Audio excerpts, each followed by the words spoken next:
காதல் இல்லாதது ஒரு வாழ்க்கையாகுமா? கண்கள் இல்லாமலே ஒரு காட்சி தோன்றுமா? காதல் இல்லாதது ஒரு வாழ்க்கையாகுமா?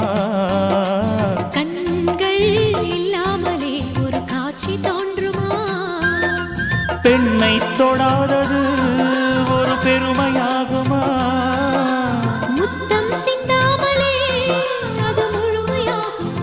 முழுமையாகுமா? காதல் இல்லாதது ஒரு வாழ்க்கையாகுமா? கண்கள் இல்லாமலே ஒரு காட்சி